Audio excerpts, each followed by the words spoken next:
রাহাত, তুই এত সিগারেট খাস কেন? পরে কিন্তু বড় ধরনের সমস্যায় পড়বি। কার্তিকের শেষ। ইতিমধ্যেই ঢাকা শহরে বেশ ঠান্ডা পড়েছে। পায়ের দিকের খোলা জানালাটা দিয়ে ঝিরঝির করে রাতের হাওয়া এসে ঢুকছে। রাতের অন্ধকারে নিঃশব্দ হিম ঝরছে, তারই আভাস। মধ্যরাতে ঠান্ডা হাওয়া অন্ধকার আকাশের কোলে শূন্য স্থির হয়ে আছে। ইতস্তত কয়েকটি আকাশ প্রদীপের আলো। রাফাত সেই খোলা জানালার সামনে দাঁড়িয়ে মনের শোকে একটার পর একটা সিগারেট টানছিল। তখনই একটা মোটা গলার স্বর শোনে। পেছনে তাকাই রাফাত। সোফার উপর পায়ের উপর পা তুলে আরাম করে বসে আছে সোহেল। তার মাথায় একটা ফোল্টের ক্যাপ, যেটা সোহেল মাঝে মধ্যে পরে থাকে। পরিধানে মভো কালারের দামি জিন্স জ্যাকেট, মুখটা নিখুঁতভাবে কামানো। রাফাত মুচকি হেসে সোফায় এসে আরাম করে বসে হাতে থাকা সিগারেটটা প্রায় শেষের দিকে আর একটা টান দিয়ে নিচে ফেলে দেয় সিগারেটের বাকি অংশটা। এবার রাফাত গম্ভীর মুখ হয়ে রহস্যময় করে বলে, অভ্যাস ভয়ানক জিনিস। একে হঠাৎ স্বভাব থেকে তুলে ফেলা কঠিন। মানুষের সবার সাধনাতেও তোকে সহিংসু হতে হবে। মানে? আমার কথাটা বুঝতে পারিসনি তাই তো? আমি উদাহরণ দিয়ে বোঝাচ্ছি। তুই জানিস আমি অনেক আগে থেকেই সিগারেট খাই।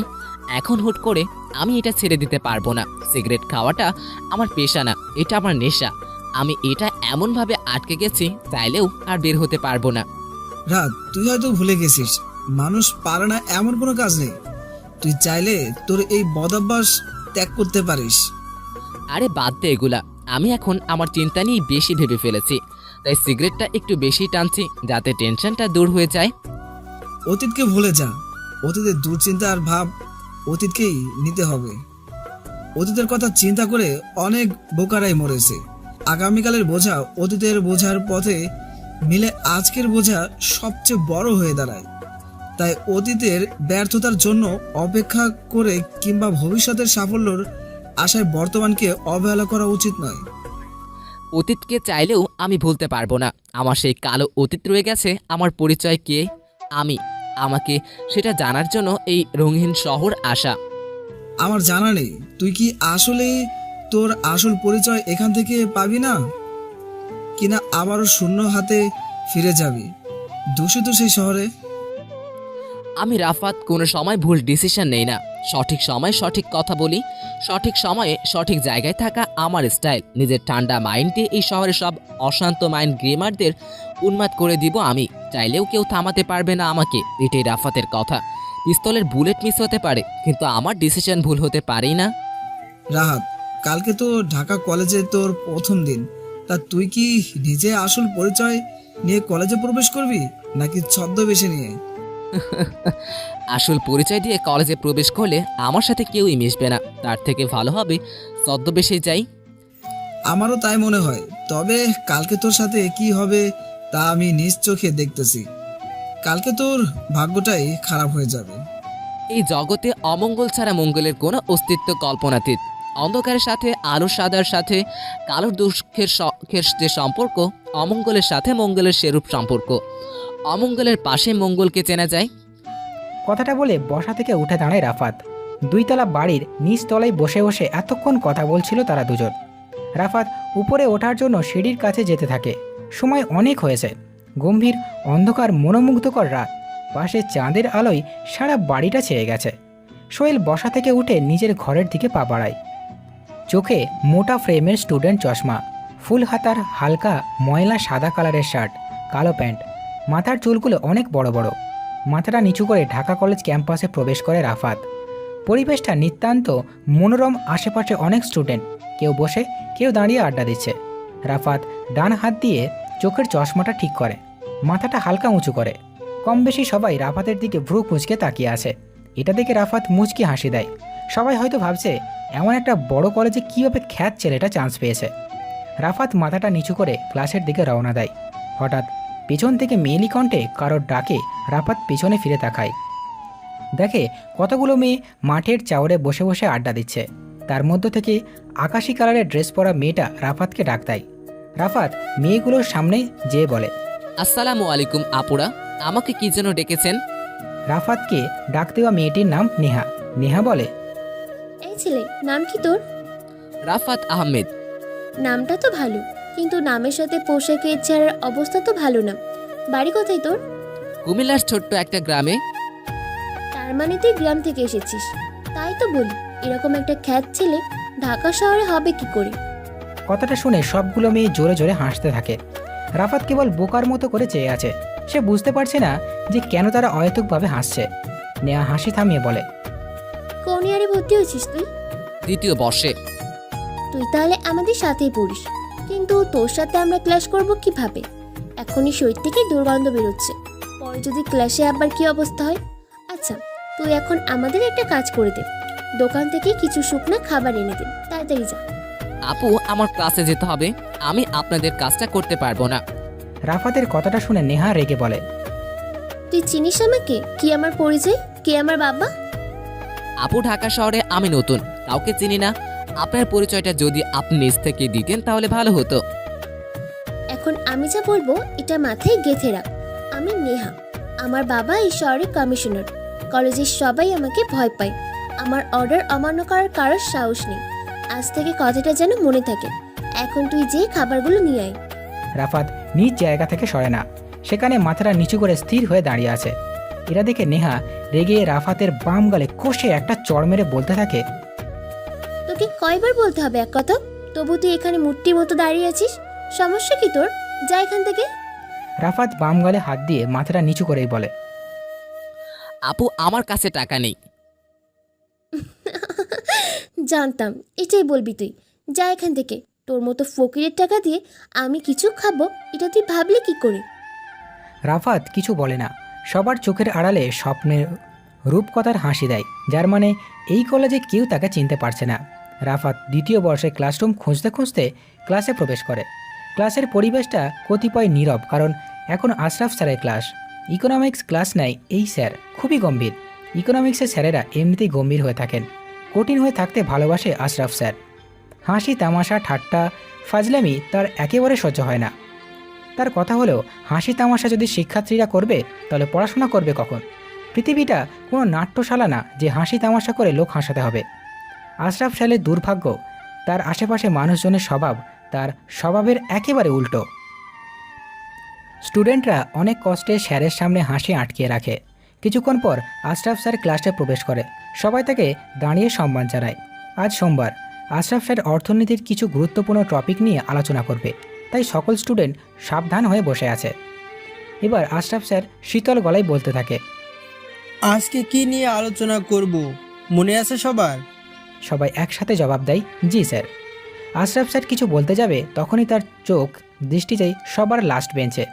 চোখে মোটা ফ্রেমের স্টুডেন্ট চশমা, হালকা ময়লা শার্ট পরে আছে, যার জন্য শরীরের রঙটা ভালো করে বোঝা যাচ্ছে না। গুটিসুটি মেরে নিচের দিকে তাকিয়ে বসে আছে। ছেলেটাকে দেখে মনে হচ্ছে কোনো অসহায় পথিক এখানে এসে বিশ্রাম নেওয়ার জন্য আশ্রয় নিয়েছে। ক্লাসের সময় কেউ অমনোযোগী হয়ে থাকবে, এটা আশরাফ স্যার একদম সহ্য করতে পারেন না। তাই তিনি গম্ভীর মুখ হয়ে একটু শব্দ করে বলে, এই, কে তুমি? আমার ক্লাসে নতুন মনে হচ্ছে। হঠাৎ এরকম হুঙ্কার কম বেশি সবাই ভয় পেয়ে যায়।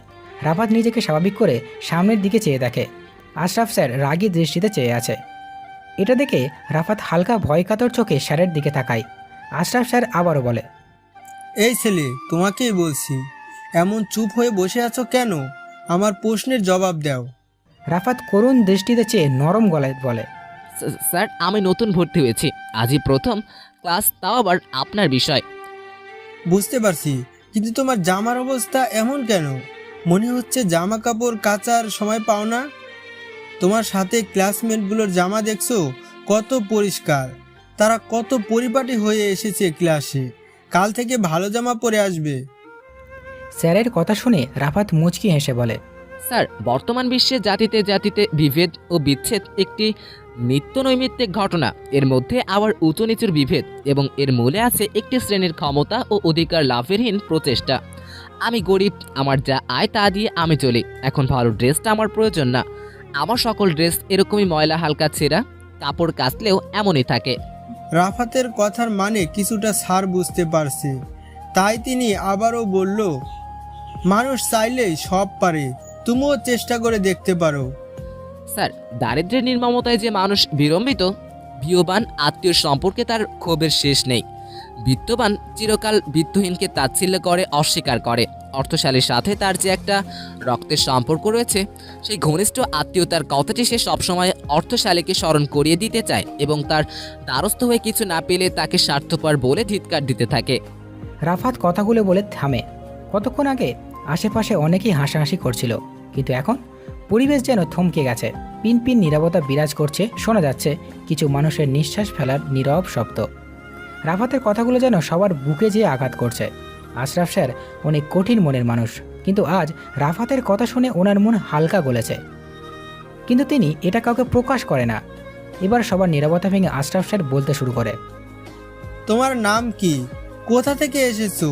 তোমার কথাগুলো অনেক সুন্দর, আমার ভালো লেগেছে। স্যার, আমার নামটা অনেক ছোট, রাফাত, কিন্তু অনেকের কাছে আমার নামটাই অমঙ্গলের প্রতীক। আর আমার বাসা কুমিল্লার ছোট্ট একটি গ্রামে। আশরাফ স্যার বেশি কথা বলতে বা শুনতে পছন্দ করে না, তাই তিনি সেই প্রসঙ্গ আর কথা না বাড়িয়ে ক্লাসের গুরুত্বপূর্ণ আলোচনা শুরু করে। রাফাতের ড্রেস আর কথা বলার চলাফেরার স্টাইল দেখে অনেকেই হাসাহাসি করছে। অনেকে আবার একটু কথা বলছে, সে কাউকে তেমন কোনো শক্ত জবাব দিতে পারছে না। কোনো এক বিশেষ কারণে নিন্দা না থাকতে পৃথিবীতে জীবনের গৌরব কি থাকতো? নীরব ভাষার বৃক্ষ আমাদের সার্থকতা গান গেয়ে শোনায়।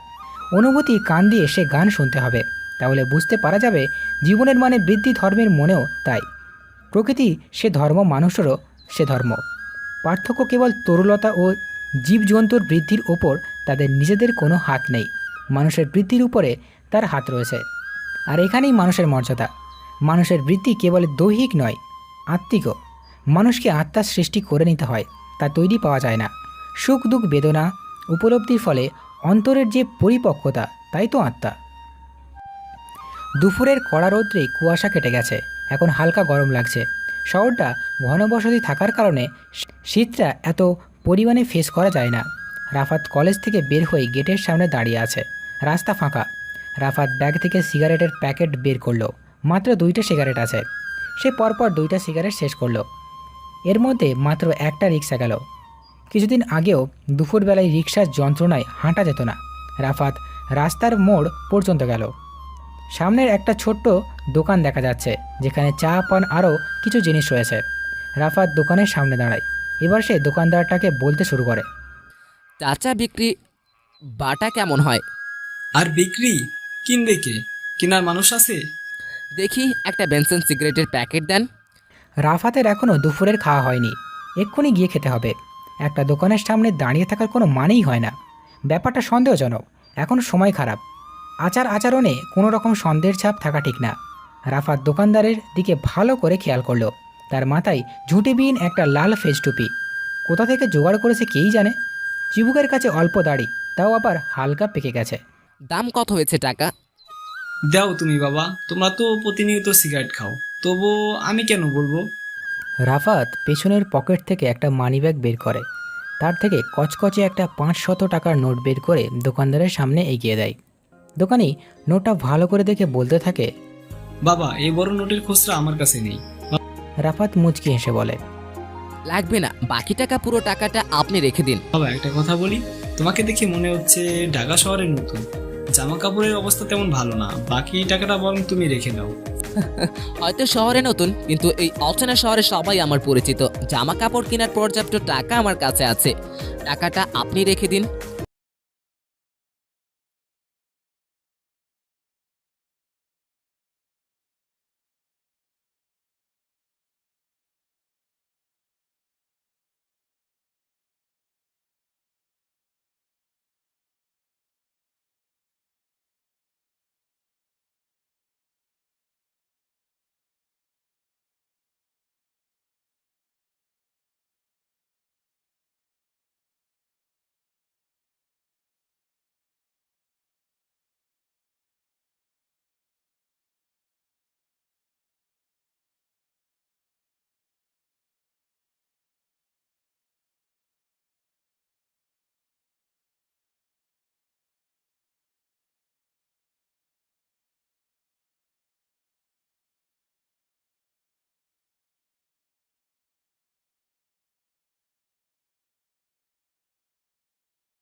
কিন্তু এই কড়া রোদেও রাফাত কেমন জানি শীত শীত করতে লাগলো। রাফাত সেই ছোট্ট দোকানের সামনে দ্বিতীয়বার এসে দাঁড়ালেন। মনে করার চেষ্টা করলো ঘরে যথেষ্ট পরিমাণ সিগারেট আছে কিনা। 5টার পরে কোথাও কিছু পাওয়া যাবে না। সেদিন শহরে প্রথম এসেছিল রাফাত। সেদিন রাতে সিগারেটের অভাবে খুব কষ্ট করেছে। রাফাত মানিব্যাগ খুললেন। চাচার দোকানের আগরবাতি জ্বলছে। সব দোকানের মধ্যে এই একটাই নতুন অভ্যাস দেখা যাচ্ছে, আগরবাতি জ্বালানো। আগে কেউ সন্ধ্যাবেলা জ্বালাতো এবং প্রায় সারা দিনই চলে। আগরবাতির গন্ধে মৃত্যুর কথা মনে করিয়ে দেয়। রাফাত দোকানের সামনে দাঁড়িয়ে অস্বস্তি বোধ করতে লাগলো। চাচা, আরও 2 প্যাকেট বেনসন সিগারেটের প্যাকেট দিন। দোকানদার চাচা সিগারেট বের করলো। সিগারেটের দাম চড়ছে। ছেলে ছোকরারা এখন সারাদিন ঘরে বসে থাকে এবং সিগারেট ফোঁকে, এছাড়া আর কি করবে। 2টা ম্যাচও দিন। বাবা, একটা কথা জিজ্ঞাসা করি, হ্যাঁ চাচা বলেন। তুমি কি কাউকে খুঁজতেছো? রাফাত চমকে ওঠে। বলে কি এই ব্যাটা, টের পেলো কিভাবে? কারে খুঁজতেছো? আরে না, কাকে খুঁজবো? চুল কাটতে গিয়েছিলাম। চুল একটু বড় হলেই আমার অসহ্য লাগে। এবার একটু বেশি বড় হয়েছিল, তাই ছোট করে এলাম। কথাটা বলে রাফাত আর সেখানে দাঁড়ায় না, রওনা দেয় বাসার উদ্দেশ্যে। গুরুস্থান ঘেঁষে রাস্তা গিয়েছে, সেজন্যই কি গা ছমছম করছে রাফাতের, না অন্য কোনো ধারণা আছে? একটু একটু গন্ধ আসছে নিউ পল্টন লাইটের লোকজনের ধারণা বর্ষাকালে এই গন্ধ পাওয়া যায়, লাশ পচে গন্ধ ছড়ায়। এখন তো শীতকাল, তাহলে এমন গন্ধ বুঝতে পারছে না রাফাত। সন্ধ্যার পর থেকে রাফাতের কেমন যেন লাগতে লাগলো, কেমন এক ধরনের অস্বস্তি। হঠাৎ ঘুম ভাঙলে যেরকম লাগে সেই রকম। সমস্ত শরীর ঝিমঝিম ধরে আছে। অনেকদিন হলো কোনো শিকার করার সুযোগ হয়নি তার। মাথার ভিতরটা ফাঁকা ফাঁকা রাফাতের বারান্দা থেকে এসে দাঁড়ালো। সে বাড়ির বারান্দাটা সুন্দর। কল্যাণপুরের দিকে শহর তেমন বাড়তে শুরু করেনি, গ্রাম গ্রাম একটা ভাব আছে। বারান্দায় দাঁড়ালে ঝিলের মতো খানিকটা জায়গা চোখে পড়ে। গত শীতের আগের শীতে ঝাঁকে ঝাঁকে বুনো হাঁস নেমেছিল। কি অদ্ভুত দৃশ্য! এবছর নামবে কিনা কে জানে। বোধ হয় না। শহর এগিয়ে আসছে। পাখিরা শহর পছন্দ করে না। হঠাৎ ঠান্ডা বাতাস দিচ্ছে, বেশ শীত পড়ছে এবার। রাফাত এই মনোরম পরিবেশে কি যেন একটা শূন্য অনুভব করছে। রাফাত পকেট থেকে একটা সিগারেটের প্যাকেট আর লাইটারটা বের করে একটা সিগারেট জ্বালায়। কত ধরনের মানুষ থাকে এই সংসারে। রাফাত ছোট্ট একটা নিঃশ্বাস ফেলল। বারান্দায় দাঁড়িয়ে থাকতে ইচ্ছা করছে না, আবার ভেতরে যেতেও ইচ্ছা করছে না। কেমন যেন আজ রক্ত নিয়ে খেলতে ইচ্ছা করছে। রাফাত মেহরাব সাহেব খবর পাঠিয়েছে। হঠাৎ পেছন থেকে কারো মোটা গলার শব্দ শুনে রাফাত পেছনে ফিরে তাকায়। সাদা কালারের একটা মোটা সোয়েটার আর মাথায় একটা ফোল্ডেড ক্যাপ পরে দাঁড়িয়ে আছে সোহেল। রাফাত আরেকটা সিগারেট ধরিয়ে উদাস চোখে দূর থাকা বড় নিম গাছের দিকে তাকিয়ে রইল। এবার সে বেশ গম্ভীর গলায় বলে, কোথায় কখন দেখা করতে বলেছে? ওনার নিজের বাড়িতে, আর তোকে সময় বের করে বলছে আমার সাথে যেতে। রাফাত একগাল হেসে বলে, দেখা করব এক শর্তে, ওই বাড়িতে যে আমি যে ওনার মেয়ে আর স্ত্রীকে না দেখি। তুই এটা জানিয়ে দে। আমি সব ব্যবস্থা করছি রাহাত। আমার কি মনে হয় জানিস, কি? মেহবার সাহেব তোকে আবারও সেই জায়গাতে রাজা বানাতে চায়। আমি তো সব সময় রাজা, আমাকে কি আবার নতুন করে রাজা বানাবে? সোহেল সেখানে আর দাঁড়ায় না। সে জানে রাফাত আর এখন বেশি কথা বলবে না। সে চায় একা থাকতে। রাফাত বাইরে থেকে ভিতরে প্রবেশ করে। বাইরে অনেক ঠান্ডা পড়েছে, কুয়াশায় শহরটা ছেয়ে গেছে। দরজায় কড়া নড়ছে। রাফাত লেপের ভিতর থেকে মাথা বের করে শব্দ শুনল, আবার লেপের ভেতরে ঢুকে পড়ল। এর মধ্যেই মাথার পাশে রাখা ঘড়ি দেখে নিয়েছে 7টা 40। রাফাত নিজেকে প্রতিনিয়ত একজন বুদ্ধিমান লোক মনে করে। কোনো বুদ্ধিমান লোক কঠিন শীতের মধ্যে ভোরে 7টা 40 লেপের ভিতর থেকে বেরোতে পারে না। যে কড়া নাড়াচ্ছে সে যদি বুদ্ধিমান হয় তাহলে আরও কয়েকবার কড়া নেড়ে চলে যাবে। পাঁঠা শ্রেণীর হলে যাবে না, বিপুল উৎসাহে কড়া নাড়তেই থাকবে। নাড়ুক, ইচ্ছা হলে দরজা ভেঙে ফেলুক, হু কেয়ার্স। এখন লেপের ভেতর থেকে বের হওয়া যাবে না। রাফাত গত রাতে একটু দেরি করেই ঘুমের দেশে পাড়ি জমিয়েছিল। ঘুমটা ভালো হয়নি, কারণ সে রাতে ঘুমোতে গেছে মোটামুটি খিদে নিয়ে। বেশি রাত জাগলে খিদা পায়, শরীরের জন্য বাড়তি কার্বোহাইড্রেট প্রয়োজন হয়। সেই ব্যবস্থা ঘরে থাকে 2-3 দিন রকমের জেলি এবং পাউরুটি। কাল রাতে জেলি ছিল কিন্তু পাউরুটি ছিল না। বিস্কুটের টিনে কিছু বিস্কুটের গুঁড়া পাওয়া গেল। এক চামচ মুখে দিয়ে মনে হলো সাবানের গুঁড়া খাচ্ছে। নাড়িভুঁড়ি উল্টে আসার উপক্রম। রাফাত সেই খালি পেটেই ঘুমাতে যায়। চোখজোড়া প্রায় ধরে এসেছে, এমন সময় বাথরুম পেয়ে গেল। বাথরুম পাচ্ছে, তবে এই তাগিদ জোরালো নয়। উঠে যেতে ইচ্ছা করছে না। শীতের রাতে লেপের ভিতরে একেবারে ঢুকে পড়লে বেরোতে ইচ্ছা করে না। এখনো খটখট শব্দ হচ্ছে। গাধা নাকি? গাধা তো বটেই, অতি নিম্নমানের গাধা। গাধা সমাজের কলঙ্ক। রাফাত লেপের ভিতর থেকে মুখ বের করে উঁচু গলায় বলল। You stupid ass, you have no business here. রাফাতের একটা প্রিয় গালি সে শিখেছে অনেক আগে সেই স্কুল জীবনে। ইংরাজি ম্যামের কাছ থেকে প্রথম এই শব্দটা শুনে রাফাত অনেক ভেবেছিল শব্দটার মানে কি। 2 দিন পর সে সাহস নিয়ে ম্যাডামকে জিজ্ঞেস করেই ফেলল এই শব্দের মানে কি। তিনি তৎক্ষণাৎ বাংলা তর্জমাও করে বললেন, ওহে বোকা গাধা, এখানে তোমার কোনো কর্ম নেই। সেই ছোট্টবেলার বাক্যটা যেন রাফাতের মনে গেঁথে গেছে, তাই এই বাক্যটা সে রেগে গেলে বেশি ব্যবহার করে। এখনও কড়া নড়ছে। রাফাত বিরক্ত হয়ে বিছানা থেকে নামতে নামতে দীর্ঘ নিঃশ্বাস ফেলে ভাবল, কে হতে পারে এমন পাগলের মতো করে দরজা ধাক্কাচ্ছে। রাফাত দরজা খুলল, কিন্তু অবাক করার বিষয় হলো বাহিরে কেউ নেই। সামনের ঘরটা ফাহাদের, কিন্তু দেখে মনে হচ্ছে ভিতর থেকে আটকানো। তাহলে কে হতে পারে? রাফাত এত কিছু চিন্তা না করে আবারও বিছানার দিকে আসবে, তখনই তার চোখে পড়ল ফ্লোরের দিকে। গিফটের কাগজে মোড়ানো নতুন চিকচিক করা একটা গিফট প্যাকেট। রাফাত প্যাকেটটা হাতে নিয়ে নাড়াচাড়া করে। ভিতরে মনে হচ্ছে হালকা কোনো জিনিস। কি হতে পারে? বুক ভরা সাহস নিয়ে প্যাকেটটা খুলতে থাকে। অবাক করার বিষয় হলো প্যাকেটে একটা 9mm এর ছোট্ট একটা পিস্তলের বুলেট আর পাশে লাল কালারের একটা কাগজ। রাফাত কাগজের ফাঁসটা খোলে। ভিতরে কিছু লেখা। সে তা পড়তে শুরু করে। এই শীতের সকালে ঘুম থেকে তোলার জন্য আমি দুঃখিত, কিন্তু কি করব বলো, না উঠিয়ে উপায় নেই। আমার শহরে এসেছো, আমি তোমাকে শুভেচ্ছা জানাবো না, এটা কি হয়? ওয়েলকাম রাফাত, ওয়েলকাম আমার অন্ধকার শহরে। যারা কাপুরুষ তারাই ভাগ্যের দিকে চেয়ে থাকে। পুরুষ চায় নিজের শক্তির দিকে। তোমার বাহু, তোমার মাথা তোমাকে টেনে তুলবে, তোমার কপাল নয়। আর কিছু লেখা নেই। লেখাটা পড়ে রাফাত একটু রহস্যময় হয়ে যায়। চিন্তা করতে থাকে, কে এই চিঠিটা পাঠিয়েছে? তেমন কেউ তো এই শহরে রাফাতকে চেনে না। তবে কি সবই ধোঁয়াশা? নেয়া দেখ, খ্যাত ছেলেটা আজকে আবারও কলেজে এসেছে। এটা দেখলেই আমার কেমন কেমন ঘৃণ্য ঘৃণ্য লাগে। প্রীতির কথা শুনে সবাই কলেজ গেটের দিকে তাকায়। পুরনো একটা লম্বা হাতার গেঞ্জি, চকলেট কালারের ময়লা প্যান্ট, চোখে মোটা ফ্রেমের সাদা চশমা, মাথা ভরা কোঁকড়া কোঁকড়া লম্বা চুল। কিন্তু কাছ থেকে চুলগুলো অতটা লম্বা বোঝা যাবে না। কাঁধে একটা ছেঁড়া ব্যাগ ঝুলিয়ে সামনের পায়ে রাফাত ছেলেটা এগিয়ে আসছে। রাফাতের দিকে ভালো করে তাকিয়ে নেহা বাঁকা হেসে বলতে থাকে, প্রীতি, খ্যাত থেকে ডাক দে তো। আজকে আমাদের সাথে নুসরাত আছে, বেশ মজা হবে আজ।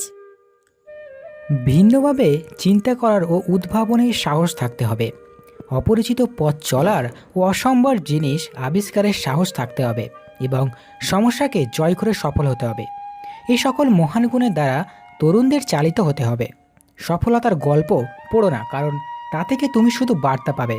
ব্যর্থতার গল্প পড়ো, তাহলে সফল হওয়ার কিছু ধারণা পাবে।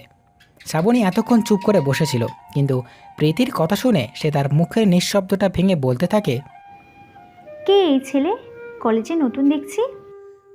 কালকে ক্যাম্পাসে নতুন এসেছে। আর তুই তো কালকে কলেজে আসিসনি, তাই জানতে পারিসনি। এমনিতে কালকে বেশি কিছু বলিনি ছেলেটাকে।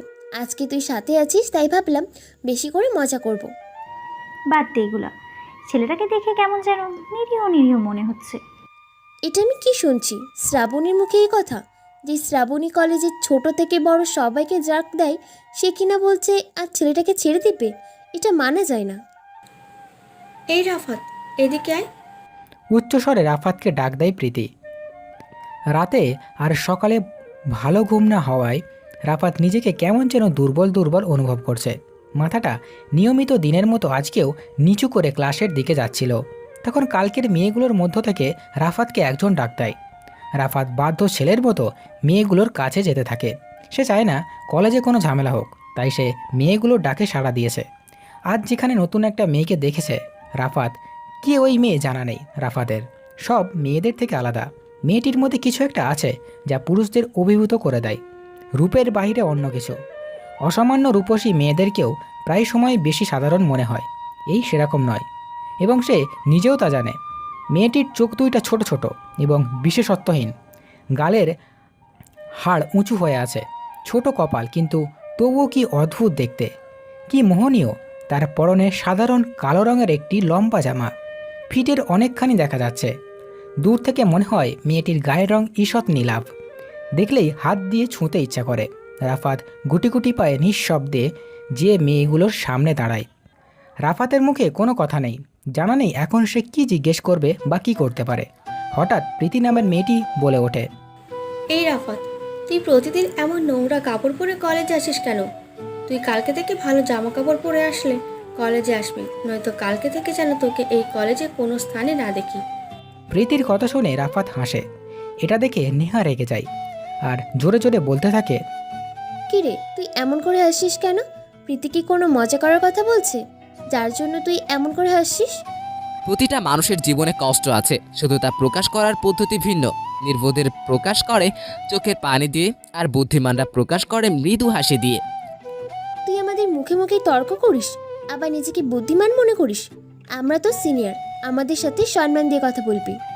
আমার মধ্যে সম্মান করা এবং অসম্মান করার দুটি প্রবণতাই প্রবল ভাবের আছে। কাউকে গায়ের নিচে চেপে ধরতে আমার ভালো লাগে, আবার মাথায় নিয়ে নাচানাচি করতেও ভালো লাগে। আমার সাথে যে ভালো ব্যবহার করবে, আমিও তার সাথে ভালো ব্যবহার করব। রাফাতের কথাটা যেন নেহার সহ্য হয়নি, তাই সে বসা থেকে উঠে কঠিন গলায় বলে, কি বললি তুই? যত বড় মুখ নয় তত বড় কথা। আজকে তোর এমন অবস্থা করব যা তুই ভাবতেও পারবি না। নেহা, বস এখানে। রাফাতকে কিছু বলতে হবে না। শ্রাবণী, আমাকে বাধা দিবি না আজকে। আমি প্রচুর পরিমাণে রেগে আছি এই ছেলেটার উপর। দেখ, ছেলেটা হয়তো না বুঝে কথাটা বলে দিয়েছে, এখন তুই এটা নিয়ে ঝামেলা বাঁধিয়ে দিবি। রাফাত মুচকি হাসে শ্রাবণীর কথা শুনে। শ্রাবণী মেয়েটাকে দেখে বোঝা যায় না তার মনটা এমন নরম। পৃথিবীতে এমন অনেক মানুষ আছে যাদের চেহারা দেখলে সবার ভয় পাওয়ার মতো অবস্থা হবে, কিন্তু সেই ব্যক্তিটার গলার আওয়াজ শুনে তেমন কেউ ভয় পাবে না। এখন সেই উদাহরণের তালিকায় শ্রাবণীকে ফেললে মন্দ হয় না। রাফাত এমন চিন্তা করছিল, তখন শ্রাবণী তাকে ডাক দেয়। রাফাত শান্ত দৃষ্টিতে সেদিকে তাকায়। এই ছেলে, রাফাত না কি যেন নাম তুমি এদিকে এসো। শ্রাবণীর কথা মতো রাফাত শ্রাবণীর অনেক কাছাকাছি এসে দাঁড়ায়। বোকাশোকা চেহারা নিয়ে রাফাত বলতে থাকে, আপু, তাড়াতাড়ি বলেন কি বলবেন। বলবো, তার আগে তুমি আমার থেকে আরো দূরে যেয়ে দাঁড়াও। এখন ভালো ব্যবহার করছি বলে মনে করো না আমি খুব ভালো মেয়ে। আমার ব্যাপারে কলেজের সবাইকে জিজ্ঞেস করে দেখতে পারো আমি কেমন। রাফাত এতক্ষণ যা ভাবছিল আসলে মেয়েটা এমন না। সে মানুষের প্রতি দয়া করে, ভালো ব্যবহার করে। রাফাত বিনয়ী আচরণ করে শ্রাবণীর থেকে একটু দূরে গিয়ে দাঁড়ায়। এটা দেখে শ্রাবণী বলে, এখন তুমি কি চাও? এইসব ঝামেলা থেকে মুক্তি পেতে? যদি মুক্তি পেতে চাও তাহলে বলো, আমি ব্যবস্থা করে দিব। মেয়েটা চাই কি? আর কিছুক্ষণ আগে যদি কথাটা বলতো তাহলে তো হয়ে যেত, তখন না বলে এখন বলতেছে। রাফাত সহমত প্রকাশ করে বলে, আমি তো চাই এই সকল বাজে ঝামেলা থেকে মুক্তি পেতে, কিন্তু আপনার বান্ধবীরা আমার সাথে যা অবস্থা করছে এতে আমার বলার মতো কিছু নেই। আচ্ছা, এখন তুমি ঝামেলা থেকে মুক্তি পেতে হলে নেহার পায়ে ধরে মাপ চাও। শ্রাবণীর এমন কথা রাফাত অবাক হয়ে যায়। বলে কি মেয়েটা, ঝামেলা থেকে মুক্তি পেতে হবে, না হলে অন্য কারোর পায়ে ধরতে হবে? রাফাত কখনো কারোর সামনে নিজের মাথা নিচু করেনি। রাস্তা দিয়ে হাঁটার সময় যথেষ্ট অ্যাটিটিউড নিয়ে চলাফেরা করত, আর এখন কিনা একটা সামান্য মেয়ের পায়ে ধরে মাপ চাইতে হবে? কখনোই না, এটা সম্ভব না। এতদিনের কামানো নিজের সম্মান কোনো মেয়ের সামনে শেষ করতে পারবে না রাফাত। আশেপাশের সব মেয়েগুলো উচ্চ স্বরে হাসছে। কেউ হয়তো ভাবতে পারেনি শ্রাবণী এমন একটা কথা বলবে। নেহাকে থামিয়ে দিয়ে এখন নিজেই রাফাতকে র্যাক দিচ্ছে। ভাবতেই অবাক লাগে শ্রাবণীর মাথায় এত শয়তানি বুদ্ধি আছে। সবাই এমন হাসির আওয়াজে চমকে ওঠে রাফাত। কখনো এমন হাসির পাত্র হতে হবে ভাবেনি রাফাত। রাগে রাফাতের সাদা মুখটা লাল বর্ণ ধারণ করেছে, কিন্তু এখন চাইলেও সে কিছু করতে পারবে না কাউকে। রাফাতের চুপ করে দাঁড়িয়ে থাকা দেখে নেহা বলে, কি রে, এমন বোকার মতো চুপ করে দাঁড়িয়েছিস কেন? শ্রাবণী যা বললো তা কি করবি না? আমি এটা করতে পারবো না। যদি অন্য কিছু হতো তাহলে আমি ঠিকই তা করে দিয়ে ঝামেলা থেকে মুক্তি পেতাম। আমার পায়ে ধরে মাপ চাইতে সমস্যা কোথায়? আর আমার পাটা দেখছিস কেমন? তোর থেকে ভালো পরিষ্কার। রাফাত নিহার পায়ের দিকে তাকায়। উঁচু হুইল পায়ে লাগিয়ে রয়েছে। পায়ের রংটা অবশ্য কালো না, আবার অতটা সুন্দরও না।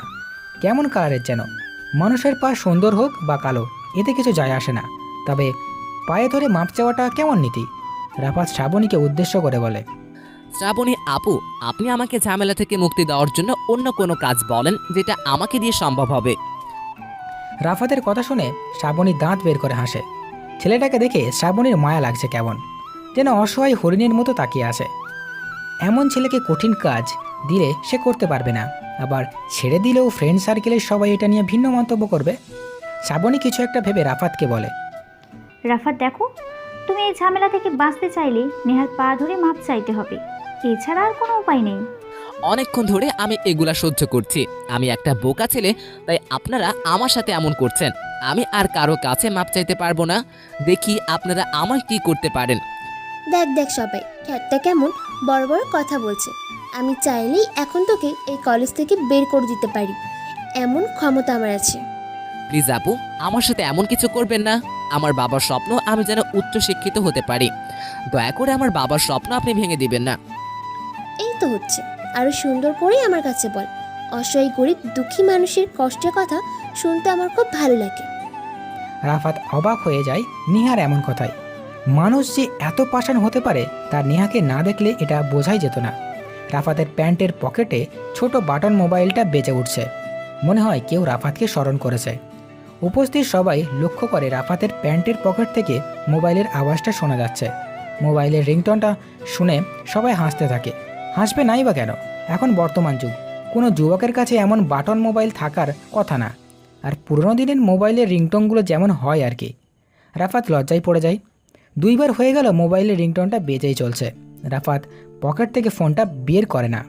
এটা দেখে নেহা বলে, এই ফোন ধরিস না কেন? দেখ তোর গার্লফ্রেন্ড ফোন দিয়েছে কিনা। কি বলিস নেহা, এই খ্যাত ছেলেটা আবার কোনো গার্লফ্রেন্ড থাকবে? ভাবা যায়? দেখ, হয়তো এর মতো কোনো বস্তির মেয়ে ফোন দিয়েছে, হয়তো। এমন অপমান আর সহ্য করার মতো না। রাফাত ওদের দুজনের কথা শুনে অনেক অপমান বোধ করে। নিজের পকেট থেকে কালো কালারের বাটন মোবাইলটা বের করে রাফাত। মোবাইলে এতক্ষণ ধরে ফোন করে যাচ্ছে সোহেল। এমন সময় সোহেলের ফোন কেন? কখনো কোনো প্রয়োজন ছাড়া রাফাতকে ফোন দেয় না, তাহলে আজ হঠাৎ কেন? রাফাত ফোনটা রিসিভ করে মোবাইলটা কানে লাগায়। সবগুলো মেয়ে রাফাতের দিকে তাকিয়ে আছে। কে ফোন দিয়েছে তা সবার জানারই আগ্রহ। বল সোহেল। ওই পাশ থেকে সোহেল বলে, রাহাত তুই কোথায় এখন? এদিকের খবর খারাপ, তুই পারলে বাসায় চলে আয়। সোহেল, আমি এখন কলেজে আছি। আমি তোর সাথে পরে কথা বলি, এখন একটা সমস্যায় ফেসে গেছি। রাফাত কলটা কেটে দিয়ে মোবাইলটা নিজের পকেটে রেখে দেয়। সামনে বসে থাকা মেয়েগুলোর মধ্যে নেহা একটু অন্য টাইপের মেয়ে, অন্যের দোষগুণ বেশি খোঁজে। রাফাতের কথা শেষ হওয়া দেখে নেহা বলতে থাকে, কথা শেষ? কে ফোন দিয়েছিল তোকে? আর সমস্যার কথাটা বলি না কেন তাকে? সোহেল আমার কাছের বন্ধু, সে একটা বিপদে পড়েছে, আমাকে এখন যেতে হবে ওখানে। দয়া করে আমাকে যেতে দেন। তোকে আটকে রেখেছে কে? যা চলে যা, তবে যাওয়ার আগে একটু চোখ জোড়া খুলে যাবে। রাফাত দীর্ঘ নিঃশ্বাস ফেলে। অবশেষে মেয়েগুলোর হাত থেকে রক্ষা পেল সে। কিন্তু নেহা এটা কি বলল? চোখ জোড়া খুলে যাবি? হাঁটার সময় তো চোখ খুলেই হাঁটতে হবে। সবাই যা করে রাফাত তো একই কাজ করবে। যারা চোখে দেখতে পায় তারা তো আর চোখ জোড়া বন্ধ করে হাঁটবে না। কোনো মানসিক রোগীও তার চোখ জোড়া বন্ধ করে হাঁটবে না। নেহার কোনো কথার রহস্য নেই তো। এই মেয়েকে নিয়ে কোনো বিশ্বাস নেই, যে কোনো সময় খারাপ কিছু করে ফেলতে পারে। রাফাত আর সময় নষ্ট করতে চায় না। নিচের ডান পাটা প্রথমে সামনের দিকে ফেলে। বাম পাটা ফেলতে যাবে তখনই কিছু একটার সাথে রাফাতের পা আটকে এসে নিচে পড়ে যায়। ক্যাম্পাসের ওই দিকের ঘাসের সংখ্যা খুবই কম বললেই চলে, ঘাস নেই বললেই চলে। যেই অংশে ঘাস নেই সেখানে বালু দেওয়া। রাফাত সেই বালুর উপর পড়ে যায়। শরীরের অনেক অংশে বালু ছড়িয়ে ছিটিয়ে আছে। রাফাত উঠে দাঁড়িয়ে গায়ে লেগে থাকা বালুগুলো পরিষ্কার করতে থাকে। রাফাতকে দেখে সব মেয়েগুলো জোরে জোরে হাসতে থাকে। তার মধ্য থেকে নেহা বলে ওঠে, প্রথমেই তো সাবধান করে দিয়েছিলাম যাওয়ার সময় চোখ জোড়া খুলে যাবে, কিন্তু কি করলি তুই? আমার কথা না শুনেই যেতে থাকলি। এখন তো বুঝতে পেরেছিস আমি কেন কথাটা বলেছিলাম। রাফাত এখন ভালো করেই বুঝতে পারছে যে সে নিচে পড়ে গেছে নেহার পায়ের সাথে আটকে গিয়ে। কেমন মেয়ে এটা? সবার এমন হাসি দেখে রাফাত রেগে যায় আর নিজের ডান হাতের মুষ্টি ক্রমাগত খুলছে আর বন্ধ করছে।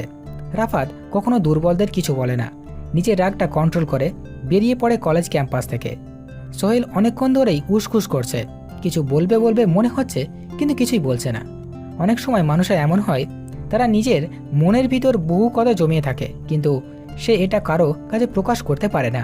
সোহেলকে দেখে এখন এমনটাই মনে হচ্ছে। রাফাত সোফার উপর বসে বসে কিছুক্ষণ আগের সোহেলের কথাগুলো চিন্তা করছে। কিছুক্ষণ আগে যখন সোহেল উসখুস করছিল তখন রাফাত জিজ্ঞেস করেছিল, কি হয়েছে সোহেল, কিছু সময় ধরে ভেবে বলে, রাহাত, গতকাল রাতে কে বা কারা যেন সজীবকে মেরে দিয়েছে। কি বলছিস তুই এটা? আমাকে এটা আগে বললি না কেন? আমি খবরটা শুনে ভয় পেয়েছিলাম। তোকে আগে বলিনি কারণ আমি বুঝতে পারছিলাম না যে তুই এমন খবর শুনে যে রিয়াক্ট করবি। এখন তো বলেই দিলি খবরটা। এটা যদি আরও আগে বলতি তাহলে কিন্তু আমি ব্যাপারটা নিয়ে চিন্তা করতাম। এইমাত্র বললি আমি এখন কি করব। তবে চিন্তা করিস না, সুদীপের খুনিকে আমি যেইভাবে হোক বের করব। চিন্তা করবো না কেন? এক এক করে সবাইকে মেরে দিচ্ছে। প্রথমে লিটন, পরে সুমন, এবার আবার সুদীপ, পরে কার পালা আসবে কে জানে। সোহেল, তুই এমন ভয় পাচ্ছিস কেন? তুই না একজন রাফিয়ান। রাফিয়ানদের ভয় পেতে নেই। নিজের মাইন্ড গেম দিয়ে একটা একটা করে সবগুলো দাবার গুটি চিন্তা কর, পেয়ে যাবে সব কিছু। আমি তোর মতো এই মাইন্ড গেম খেলতে পারি না। আমাকে শিখাবি কেমনে করে তুই এত শান্ত হয়ে মাইন্ড গেম খেলতে পারিস? হাতে কলম ধরিয়ে শেখানোটা একটা পদ্ধতি, কিন্তু মাইন্ড গেম খেলাটা এটা একটা আর্ট যা সবাই পারে না। তুই রাহাত চাইলে সব কিছু সম্ভব হয়। আসলে আমাকে মাইন্ড গেম কিভাবে শিখাবি এটার একটু প্রতি জোর দে। আমি নিজেকে কোনো বড় ধরনের মাইন্ড গেমার মনে করি না। হয়তো আমার থেকে বড় ধরনের মাইন্ড গেমার আছে যার সাথে এখনো আমার সামনাসামনি দেখা হয়নি। রাহাত, আমার কি মনে হয় জানিস? সুদীপকে খুন করাটা মেহরাব সাহেবের করেছে। কেন এমন মনে হলো তোর? তুই এখন আর মেহবাবের সাথে কাজ করিস না। ওনার কথাও তুই তেমন একটা শুনিস না। হয়তো এজন্য রেগে একটা একটা দাদার গুটি খেলে দিচ্ছে। রাফাত সোহেলের এই কথাটাই একটু ফোকাস করে। সোহেলের কথাটা ফেলে দেওয়ার মতো না, আবার যে কথাটার গুরুত্ব বেশি দিবে এমনও কিছু না। আমার এমন মনে হয় না মেহরাব সাহেব এমন কিছু করতে পারে। সে জানে এই রাফাত চাইলে কতটা ভয়ঙ্কর হতে পারে। আমার একটা কথায় এমন 10টা মেহরাবের লাশ পায়ের কাছে পড়ে থাকবে। তুই মেহবারকে দুর্বল মনে করিস না। তোর মতো এমন দুই একটা রাহাতকে সে নিজে হাতে তৈরি করতেছে। সোহেলের কথাটা রাফাতের কানে বাজতে থাকে। রাফাত রেগে গিয়ে কোমরের কভারের পয়েন্ট থেকে ছোট্ট পিস্তলটা বের করে সোহেলের দিকে তাক করে বলে, এই পৃথিবীতে রাফাতকে তৈরি করার মতো ক্ষমতা এই সৃষ্টিকর্তারই আছে, অন্য কারণেই। মেহরাব আমার মতো কোনো মাইন্ড গেমার তৈরি করেনি। আমি নিজের ক্ষমতায়, নিজের অভিজ্ঞতায় আজ এখানে এসেছি। সোহেল রাফাতের পিস্তল দেখে ভয় পেয়ে যায়, কারণ রাফাতের মুখের চেয়ে হাত বেশি কাজ করে। সোহেল ভয়ে কাতর গলায় বলতে থাকে, কুল ম্যান কুল, মেশিনটা সামনে থেকে সরা। আমি আর কখনো তোর সম্বন্ধে এমন কথা বলবো না। মেহরাব সাহেব কখন দেখা করতে বলেছে? সন্ধ্যার দিকে হারুনের দোকানে দেখা করতে বলতেছে। এত জায়গা থাকতে হারুনের দোকানে কেন? ওনার বাসায় দেখা করলে সমস্যা কোথায়? মেহবার সাহেব মেয়ে চায় না উনি আর ওনার মাস্তানদের সাথে চলাফেরা করুক। আর এমনিতে মেহবারের অনেক বয়স হয়েছে, এমনকি তার ঘরে বসে থাকার সময়। ওনার মেয়েকে বলে দিবি রাফাতের সাথে দেখা করার মতো কোনো যোগ্যতা রাখে না মেহরাব। আর রাফাত কোনো পাতি মাস্তান না, সে নিজে হাতে শত শত মাফিয়া তৈরি করে। রাত, আমি কিছুদিন ধরে লক্ষ্য করছি তুই নিজেকে অনেক বড় কিছু ভাবতে শুরু করেছিস। পরে কিন্তু আবার বিপদে পড়বি। বিপদ? আমি সব বিপদে ঠিকই থাকতে সক্ষম। আর বিপদ আসলে আমার ভালোই হবে, কেননা অনেক দিন ধরে আমার মাথাটা ঝংকার ধরে আছে। একটু মাইন্ড গেম খেলে তা পরিষ্কার করতে হবে। রাত, চল আজকে তোর সাথে একটা বিগ ডিল করি।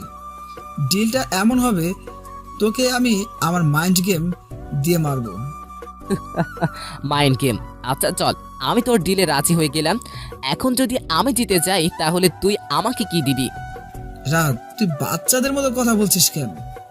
গেমে তুই জিতলে যা চাইবি তাই পাবি, আর আমি যা চাইবো তোকে কিন্তু তাই অবশ্যই দিতে হবে। এবার রাজি থাকলে হাত মিলাও। হাত মিলাতে হবে না, আমি জানি তুই কখনো জিততে পারবি না। আর এমনিতেই আমার চাওয়ার মতো কিছুই নেই। সেটা তো পরে দেখা যাবে কে জিতে আর কে হারে। গেম কিন্তু আজ থেকে শুরু, শেষ কবে হবে সেটাই সময় বলে দিবে। রাফাত এক গাল হাসে। রাফাতের হাসিটা অন্য সবার থেকে আলাদা। হাসিতে যেন কেমন একটা বাস্তবতা ফুটে ওঠে। সন্ধ্যা 7:15। রাফাতের সামনাসামনি বসে আছে মেহরাব সাহেব। মধ্যে শুধু একটা টেবিলের দূরত্ব। সেই টেবিলের উপরে কয়েকটা সিগারেটের প্যাকেট আর লাইটার রাখা। টেবিলের থেকে একটু নিচে রাখা 5টা চেয়ার পরিপূর্ণ করা। 5টা চেয়ারে 5 জন লোক বসে আছে। রাফাতের পাশে বসে আছে সোহেল। অপর পাশে মেহরাব সাহেব, তার পরনে কালো কালারের একটা কোট, সেই কোটের ভিতর সাদা কালারের একটা শার্টের কয়েকটা বোতাম দেখা যাচ্ছে। মেহরাব সাহেবের পাশে বসে আছে একটা মধ্যবয়সী পুরুষ, যার চেহারার সাথে মেহরাবের কোনো মিল নেই। কাটা কাটা চোখমুখ, ভারী ঠোঁট, ফর্সা মুখে চাপা চাপা দাড়ি, নাকের নিচে চোখে পড়ার মতো একটা বড় কালো তিল। লোকটা মেহরাব সাহেবের মতোই একটা কোট পরেছে, কিন্তু রংটা সামান্য ভিন্ন, আকাশি কালারের কোট, ভিতরে লাল রঙের ট্রাই। লোকটা থেকে কিছু দূরে বসা একজন ব্যক্তি, তার শরীরের গঠন দেখে মনে হচ্ছে সে একটা মেয়ে। পরনে তার লম্বা জ্যাকেট, মুখে নীল রঙের মাস্ক। ঢাকায় এবার মনে হয় অন্য বছরের থেকে এবার বেশি ঠান্ডা পড়েছে। উপস্থিত সবাই শীত থেকে বাঁচার জন্য দামি পোশাক পরে আছে। একমাত্র রাফাতের শরীরেই লম্বা হাতার গেঞ্জি পরিধান করা। মেয়েটা ছাড়া সবার ঠোঁটে একটা করে সিগারেট জ্বলছে। হঠাৎ হারুন এসে সবার সামনে 5টা চায়ের কাপ রেখে চলে যায়। অবাক করার বিষয় হলো, অন্য সব দোকানদারের ছোট ছোট ছেলেরা কাস্টমারদেরকে চা সার্ভ করে, কিন্তু এখানে হারুন দোকানের মালিক নিজে এসে চা দিয়ে গেল। এটা দোকান বললে ভুল হবে, কারণ এখানে অনেক জায়গা মিলে একটা দাবা তৈরি হয়েছে। মদ জুয়া থেকে সব কিছুর ব্যবস্থা এখানে করা আছে। রাফাতরা যেখানে বসে আছে তার নিচ থেকে একটু দূরেই জোরে জোরে গান বাজনা হচ্ছে। রাফাত লক্ষ্য করছে সবাই চা পান করছে, কিন্তু বসে থাকা মেয়েটার চায়ের কাপে হাত পর্যন্ত দিচ্ছে না। সবার মধ্যে নীরবতা বিরাজ করছে। আশেপাশ থেকে ডিজে গানের তালে পরিবেশটা অন্যরকম মোড় নিচ্ছে। সবার মধ্য থেকে সোহেল প্রথমে নীরবতা ভেঙে বলে, মেহবার সাহেব কিছু বলছেন না কেন? আমার আর এরকম নীরবতা ভালো লাগতেছে না। ওই পাশে মনে হয় পার্টি টার্টি হচ্ছে, সেখানে যেতে এক নজর করলেও পারতাম। সোহেলের নীরবতা কিন্তু ভবিষ্যতে অনেক কিছু জানান দেয়। নীরবতা কিভাবে আবার ভবিষ্যতে জানান দেয়? এরকম কিছু আগে কখনো শুনিনি আমি। এই পৃথিবীতে এমন অনেক কিছু আছে যা মানুষ এখনো কিছুই জানে না, তাই তো বিজ্ঞানের সে অজানা তথ্যগুলো আমাদের সামনে তুলে ধরে। সেটা অবশ্যই ঠিক, তবে আমি এই শহরে এখনো কিছুই জানি না। ভবিষ্যৎ নিয়ে কোনো চিন্তাও নেই আমার। ভবিষ্যতের চিন্তা করা কিন্তু জ্ঞানী লোকের কাজ।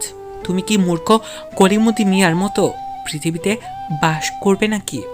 আমি জানি আমার জীবনের কোনো নিশ্চয়তা নেই, তাহলে কেন আমি বোকার মতো ভবিষ্যৎ নিয়ে চিন্তা করব?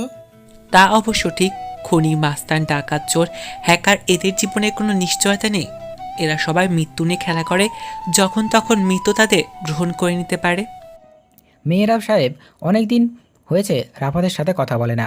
আজ প্রায় 6 মাস পর সামনাসামনি বসে কথা হচ্ছে দুজনের, কিন্তু কেউ কারোর সাথে কথা বলছে না। মেহরাব সাহেব একজন সফল বিজনেসম্যান। তিনি শুধু এই সামান্য ছোট্ট একটা শহরের ব্যবসায়ী না, সারা দেশের অন্যতম একজন শিল্পপতি তিনি।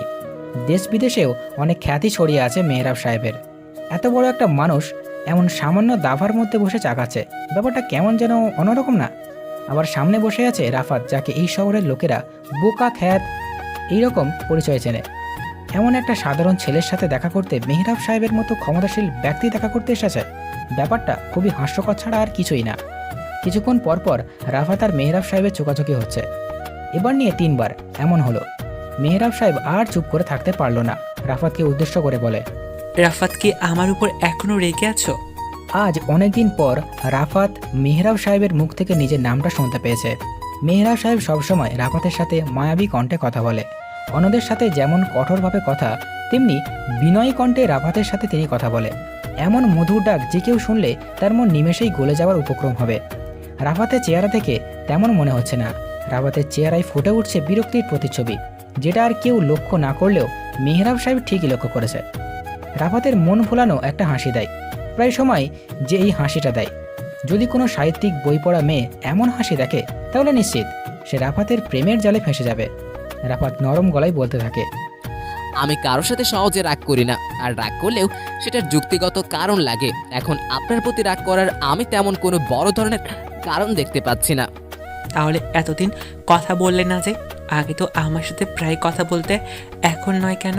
রাফাত যখন কথা বলে তখন তার ঠোঁটের কোণে সবসময় হাসির রেখা থাকে।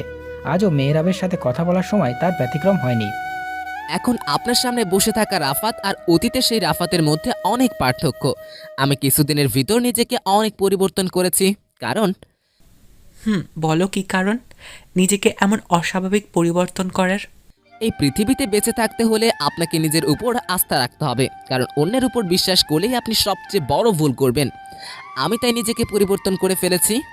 তবে আমি বুঝতে পারছি তোমার পরিবর্তনটা কি আমাকে উপলব্ধি করতে হয়েছে। আপনি কি আমার আস্থা বিশ্বাস এগুলো ভেঙে দিয়েছেন? তাহলে কেন আপনার কারণে আমি নিজেকে পরিবর্তন করব? রাফাত, তুমি আগের থেকে এখন আরও বেশি বেশি রহস্যময় কথা বলো। এখনও কি সেই আগের বদ অভ্যাসটা আছে? অভ্যাসগুলো ভুলিনি, মনে আছে, কিন্তু এখন সেই অভ্যাসগুলো নিজের পরিবর্তনের ফাঁকে ফাঁকে হারিয়ে গেছে।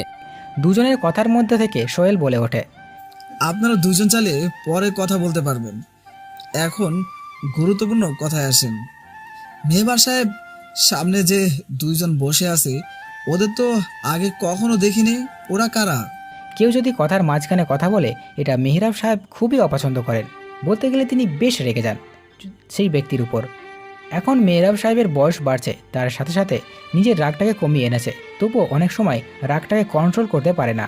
এবার তিনি সোহেলকে বলে, আমি না হয় কথা বলতে পারবে, কিন্তু রাফাত কি আমার সাথে পরে কথা বলবে? সেটা নিয়ে আপনাকে ভাবতে হবে না। আজকে যখন আপনার সাথে রাহাতের দেখা করিয়ে দিতে পেরেছি, তাহলে তো কথা বলাটা কোনো বিষয়ই না। এখন সামনে বসে থাকা অপরিচিত দুইটি ব্যক্তি পরিচয় দেন। সোহেল, তুমি এত অস্থির হচ্ছ কেন? আমি সবার সাথে তোমাদের পরিচয় করিয়ে দিব, তার আগে রাফাতের সাথে কথা শেষ করে নিই। আমার সাথে আপনি পরে কথা বলতে পারবেন, এখন তাড়াতাড়ি কাজের কথা বলেন, আমি এখানে বেশিক্ষণ থাকতে পারবো না। কিন্তু রাফাত, এখনও সামনাসামনি বললে ভালো হতো। পরে না হয় আরেকদিন সামনাসামনি বসে কথা বলবো। যেমনটা তোমার ইচ্ছে। মেহরাব সাহেব ওনার পাশে বসে থাকা লোকটা পরিচয় দিয়ে শুরু করেন। তারপরেই, মোশাররফ চৌধুরী বাংলাদেশের অন্যতম ব্যবসায়ী। ওনার জাহাজের ব্যবসা, প্রতিটা নদী বন্দরে 6 থেকে 7টা জাহাজ আছে ওনার। মেহরাব সাহেবের কথা শুনে রাফাত মোশাররফ সাহেবের দিকে তাকায়। তিনি নিজের মুখটাকে গম্ভীর করে রেখেছেন। বড় বড় বিজনেসম্যানরা সবসময় গম্ভীর হয়ে থাকেন। তারা গম্ভীর না হলেও নিজেকে গম্ভীর স্বভাবের রাখতে হয়, কিন্তু ব্যাপারটা মোশাররফ সাহেবের ক্ষেত্রে আলাদা। ওনাকে দেখেই মনে হয় তিনি গম্ভীর্যের সঙ্গে জন্মগ্রহণ করেছেন। পৃথিবীতে এমন সকল ব্যক্তিরা হাসিখুশি পছন্দ করেন না, আবার কান্নাকাটিও পছন্দ করেন না। রাফাত খুব কঠিন দৃষ্টিতে মোশাররফ সাহেবকে পর্যবেক্ষণ করছেন। এমনভাবে পর্যবেক্ষণ করছেন দেখে মনে হচ্ছে রাফাত কোনো গুরুত্বপূর্ণ জিনিস তরুও করতে এসে ভালো করে দেখে নিচ্ছে জিনিসটা ভালো না খারাপ। রাফাতের এমন চাহনিতে মোশাররফ সাহেব বিরক্ত, তবুও তিনি এখন কিছু বলতে পারবে না। কোনো অচেনা অজানা ব্যক্তি তাকিয়ে থাকলে হুটহাট করে কিছু বলা যাবে না। আগে বুঝতে হবে লোকটা চান কি, কেন তাকিয়ে আছে এমন করে, তারপর জিজ্ঞেস করলেও সমস্যা নেই। অনেকক্ষণ হয়ে গেছে কিন্তু কেউ কিছু বলছে না। এটা দেখে মোশাররফ সাহেব নিচের ডান হাতটা রাফাতের দিকে এগিয়ে বলে, আমি মোশাররফ চৌধুরী। রাফাত নিজের হাত বাড়ায় না। এতে করে মোশাররফ সাহেব অনেকটা অপমান বোধ করে, তবুও কিছু করার নেই। সামনে যে বসে আছে তার সম্পর্কে মোশাররফ সাহেব ভালো করেই জানে। রাফাতের হাত না মেলানোটা মেহরাব সাহেব লক্ষ্য করেছেন, তাই তিনি বলেন, রাফাত, তোমার সাথে মোশাররফ সাহেব একটা ডিল করতে এসেছে। কেমন ডিল? মোশাররফ সাহেবের 5টা জাহাজ আটকে আছে, তুমি যদি কোনো ব্যবস্থা করে দিতে তাহলে ভালো হতো আর কি। আমি কি রাস্তাঘাটে ঘোরাঘুরি করা কোনো পাতিমাস্তান যে ওনার জাহাজ আটকা পড়ে আছে, আমি যে ধমক দিয়ে আসলে ছেড়ে দিবে? রাফাত, তুমি যাবে কেন? তোমার একটাই ফোনই তো যথেষ্ট। আর তাছাড়া কাজটা করার জন্য মোশাররফ সাহেব ছোট একটা অ্যামাউন্টের ব্যবস্থা করছে। টাকা কত? মেহরাব সাহেব রাফাতের কথাটা শোনা মাত্র রাফাতকে কি যেন ইশারা দিল, আর মোশাররফ সাহেব নিচ থেকে একটা কালো কালারের ব্রিফকেস উঠিয়ে টেবিলের উপর রাখে। মেহরাব সাহেব মুচকি হেসে বলে, এখানে 50 লাখ টাকা আছে, কাজ শেষ হয়ে গেলে আরও 50 পেয়ে যাবে। আমি বলি কি, টাকাটা আপনি রেখে দেন আর কাজটাও আপনিই করে দেন। কেন রাফাত, টাকা কি কম হয়ে গেছে? টাকার পরিমাণ ঠিক আছে, কিন্তু টাকা দেওয়ার সিস্টেমটা আমার ভালো লাগেনি। ভালো লাগেনি? কিন্তু সেটা কেন? আর তুমি টাকা কেন সিস্টেমে নিতে চাও? মেহরাব সাহেব, আপনি জানেন আমি কেমন ধরনের ব্যক্তি, আর কি যেন নাম, মোশাররফ। মোশাররফ সাহেবের কাজ কালকের মধ্যে হয়ে যাবে, সেটার জন্য এখনই আমাকে 1 কোটি টাকা দিতে হবে। এখন বসে থাকা সবগুলো লোকের কাছে পাহাড় সমপরিমাণ টাকা আছে, চাইলেই যে কোনো কিছু করে ফেলতে পারে। মোশাররফ সাহেব নিজের সিগারেট ছোট করে একটা টান দেয়, ধোঁয়াগুলো নিচের দিকে ছেড়ে দিয়ে বলে, রাফাত, এক জায়গায় বসে 10-15 কোটি টাকা দেওয়া আমার জন্য কোনো ব্যাপার না, তবে কালকের মধ্যে যে আমার কাজটা হয়ে যাবে এটা নিশ্চয়তা কি? মোশাররফ সাহেবের কথা শুনে রাফাত মুচকি হাসে। পেছন থেকে একটা পিস্তল বের করে টেবিলের উপর রাখে। রাফাত সামনে বসে থাকা 3 জন ব্যক্তি ভয় পেয়ে গেছে। মেহরাব সাহেব রাফাতকে বলে, কি হচ্ছেটা কি রাফাত? এটা পিস্তল বের করলে কেন? পিস্তলটা এখান থেকে নিয়ে আগের জায়গায় রাখ। একটা সামান্য ছোট পিস্তল দেখে ভয় পেলে চলবে? রাফিয়ান সিটিতে কিন্তু শুধু পিস্তল আর মাইন্ড গেম চলে। এখন বলি মোশাররফ সাহেব, এই পিস্তলটা আমার সবচেয়ে বেশি পছন্দের একটা পিস্তল। আমি সহজেই পিস্তলটা ব্যবহার করি না। এটার মধ্যে 9টা বুলেট আছে। কালকে যদি আপনার কাজ না হয় তাহলে সবগুলো বুলেট আপনি আমার মাথায় মারবেন। মোশাররফ সাহেব মুচকি হাসে। এই হাসিটা প্রায় অনেকক্ষণ পর হাসছে তিনি। মানুষের ভিতর যখন কোনো কিছু পাওয়ারফুল আশঙ্কা থাকে তখনই মানুষ এমন করে হাসে। মোশাররফ সাহেব নিজের কোটের প্যান্ট থেকে একটা চেকবুক বের করে 1 কোটি টাকার একটা চেক রাফাতের দিকে এগিয়ে দেয়। রাফাতও প্রতি উত্তর একটা মুচকি হাসি দেয়। মোশাররফ সাহেব রাফাতের সামনে থাকা পিস্তলটা হাতে নিয়ে বলে, অনেক দিন হয়ে গেছে পিস্তল চালানো হয় না, হাতটা কেমন যেন করছে, কালকে একটু প্র্যাকটিস করতে হবে। অনুমতি না নিয়ে আরেকজনের জিনিস ধরতে নেই মিস্টার মোশাররফ চৌধুরী। নিজেদের মানুষের জিনিস ধরতে আবার অনুমতি লাগে নাকি? নিজেদের মানুষ বলতে আপনি কি বোঝাতে চাচ্ছেন? এখন তো আমরা একটা ডিলের মধ্যে আছি, সেই হিসেবে আমি কিন্তু এখন তোমার কাছে লোক। দিলের মধ্যে আছে দেখে আপনি আমার কাছে লোক হয়ে গেছেন। ব্যাপারটা শুনতে কেমন যেন হাস্যকর লাগছে না? হাস্যকর লাগবে কেন?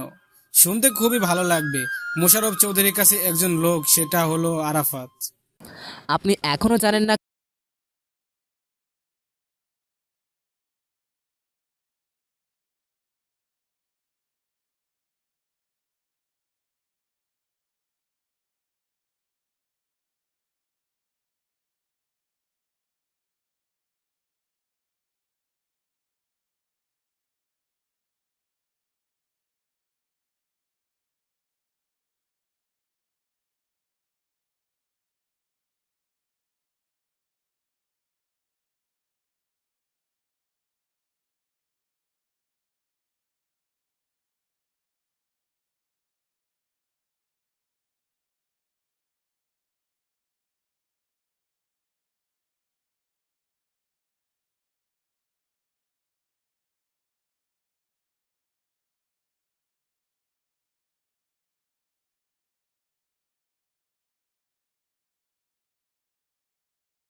থাকা সোহেল আর নীলার দৃষ্টি অন্য কোথাও নেই।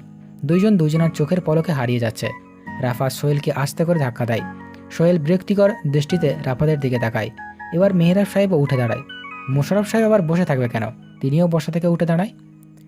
মেহরাব সাহেব রাফাতকে উদ্দেশ্য করে বলে, তাহলে এই কথাই রইল রাফাত, বাকি কথা অন্য আরেকদিন। আমারও একই কথা, তবে আরাফাত আমার কাজটা যেন কালকে হয়ে যায়। তোমার জন্য আমি অপেক্ষায় প্রহর গুনতে থাকবো। রাফাত এক গাল মুচকি হাসে। পাশ থেকে সোহেল বলে, ডিল যেহেতু করেছেন রাহাতের সাথে, তাহলে কাজটা তো রাহাতকে নিজেই মনে করে করতে হবে। আর রাহাত কাজ মানে থাক, সেটা আর নাই বললাম। তবুও মানুষের প্রতি আমার বিশ্বাসটা একটু কমই আসে। রাফাত চেয়ারটা সরিয়ে আনে সামনে এগিয়ে, একটু যায়, আবার পিছনে ফিরে তাকাই, ঠোঁটের কোণে সিগারেটটা নাক দিয়ে ধোঁয়াগুলোও ছাড়ছে। বি দিয়ে আমার নাম হয় না, বি পজিটিভ আমার রক্তের গ্রুপ নয়, গণিতে আমার গ্রেডও নয়। এটি আমার প্রিয় একটি সংখ্যা। আমি যেটা বন্ধ করার জন্য হাত দিই সেখানে সমাপ্তি ঘটে। রাফাত সেখানে আর দাঁড়ায় না, মুখে জ্বলন্ত সিগারেটটা রেখে সেটা টানতে টানতে বেরিয়ে যায়। রাত যত গভীরে যাবে শীতের প্রকোপ তত বাড়তে থাকবে। সকাল 9টা শেষের দিকে, 10টা শুরু। রাফাত জোরে জোরে হেঁটে ক্যাম্পাসে প্রবেশ করে। রাফাত আজকে ক্লাসটা কোনো মতে মিস করতে চায় না, কারণ গত 2টা ক্লাসে মিস করেছে, আবার যেটা আশরাফ স্যারের ক্লাস।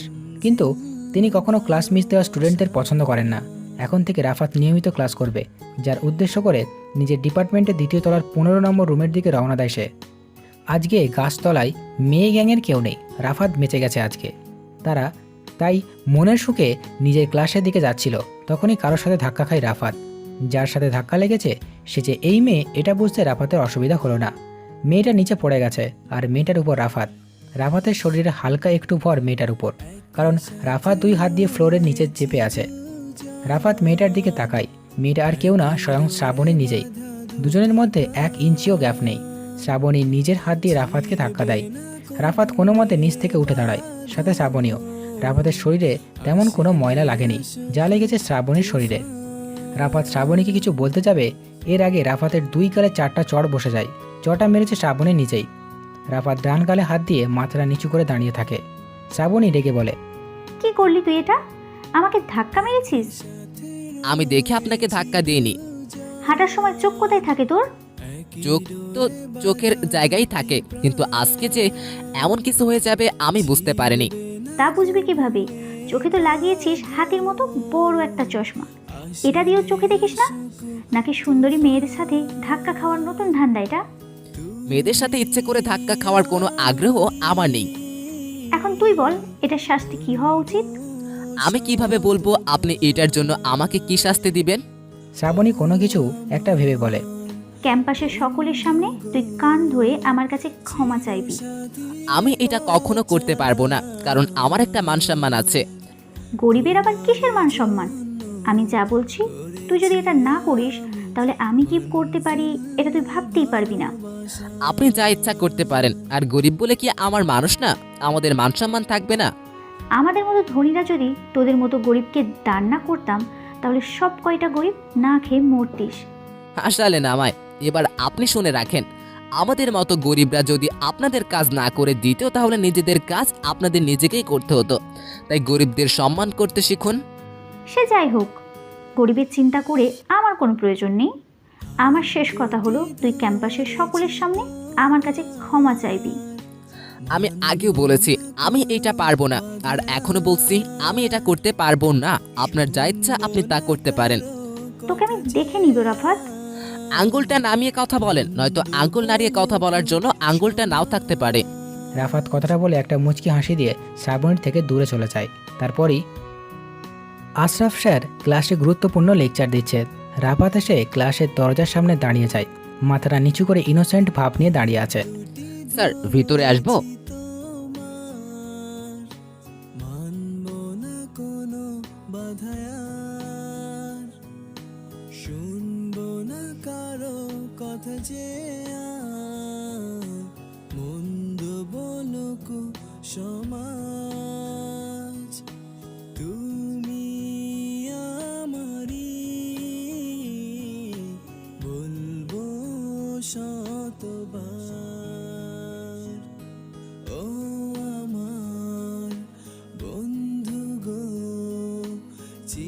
সাথী পথ চলা